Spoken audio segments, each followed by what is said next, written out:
Rachel, the second season of your show, You, Me, Her, just finished airing, and you're about to go into season 3. Take us back to the beginning of season 2, after you guys had this fairly successful first season. What was the attitude like going into the next season?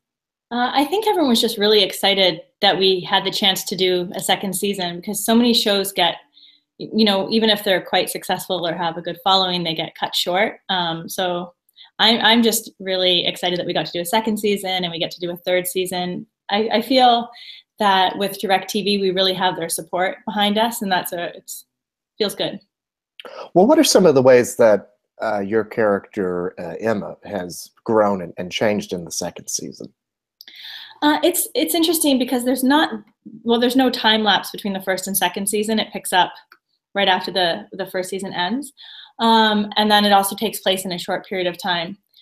But I actually think Emma has quite a big transition. I think she realizes that there's more to life that she wants to explore, and she feels that she can't do that in the confines of her relationship. And so she begins to question what it is she wants from life, and does she have the courage to go after it? Well, tell us a little bit about Emma and what her central struggle is. Tell us a bit about the show for people who have not seen it. So in the first season, Emma and Jack, played by Greg Poehler, they're a married couple. They're suffering from a bit of malaise, I think a little bit of the 7-year itch. And he goes out and he meets this escort, and they have a spark, and then I end up meeting the same escort, and I have a spark with her as well. And then we decide to try this wild idea of having a polyamorous relationship. And then the first season explores developing that relationship, and then the second season goes into it even further and what it means to have their friends and family accept the relationship. Can they live in the open with a situation? And Emma starts to decide that maybe she wants to explore even more romantic possibilities that may or may not include Jack and Izzy. What do you think initially draws her to Izzy, and then subsequently these other possibilities? I think with Izzy, Izzy has she's a free spirit, and I think Emma's really attracted to that. She represents who Emma would be maybe if she weren't living such a traditional life. She got married at quite a young age. They live in the suburbs. She's doing everything that you quote unquote should do. And I think Izzy's this free spirit who's, sometimes her life is a little messy, but she's living it on her terms. And I think that appeals to Emma. And then her other romantic relationships, I think she just wonders if she wants to explore things with women more than she's had the chance to. The show exploring this polyamorous relationship, it's not something we've seen a lot in television. I'm trying to think of a delicate way to ask this. Did you do any kind of research into, before you took on the role? Or no, I hadn't, because if they were experienced polyamorous, I think I would have, but they're sort of fumbling their way through it as well. It's very new to all three of them. They're not really immersed in the polyamory community. They're really finding their way as well. All of their friends live pretty straight lives. Mm-hmm. Well, that makes sense. Yeah. I guess then, what does Emma, and by extension, what did you learn exploring this character and in this world?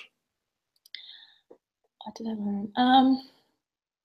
I think I probably learned more about the polyamory community from the response that they've had to our show than I have necessarily from Jack and Izzy and Emma's relationship, because like I said, they're still, I think it takes place over 10 days the first season and about the same the second. So they're really so new at it that I don't think they know that much about the community yet. But I would say I learned that I would probably never be able to juggle 2 people at once. Right. For myself. It seems like a lot of work, but obviously it works for some people.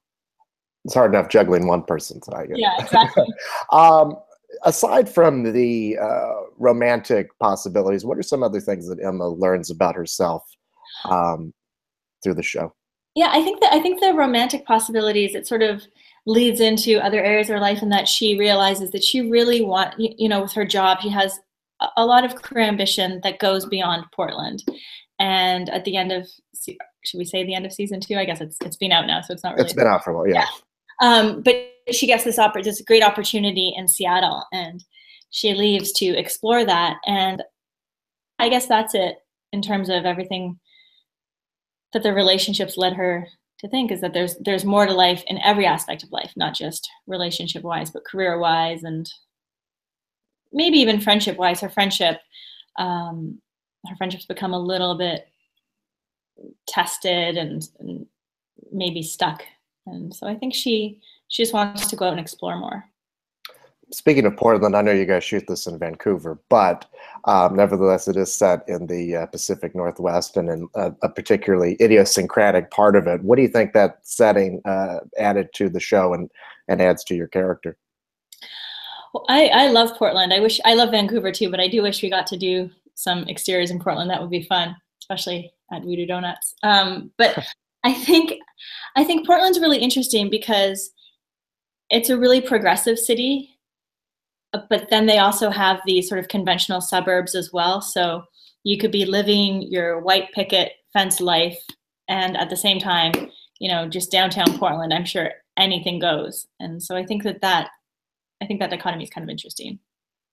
One of the interesting things about the show that I spoke with your co-star about, Priscilla, I think, was the ways in which this show sort of subverts your expectations of it. In other words, it's not just a fantasy about the male gaze. It's about more than that. Can you talk a bit about that?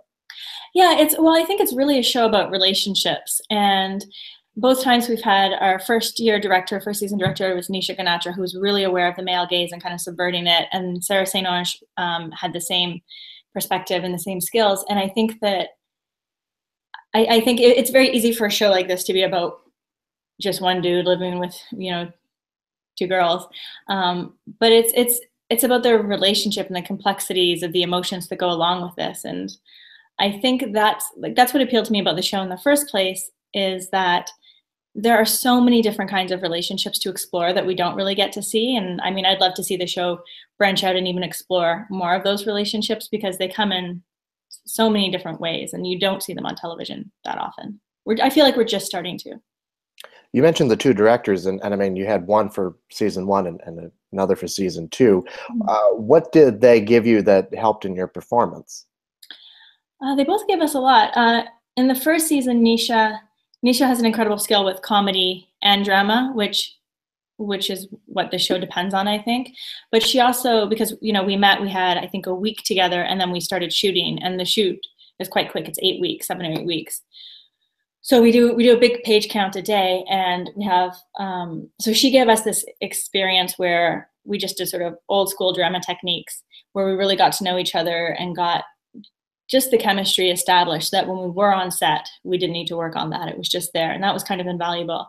And then both Nisha and Sarah just have a really great way with actors, and they're very good at keeping everything really grounded. And I think I found that helpful, especially when you're shooting so quickly.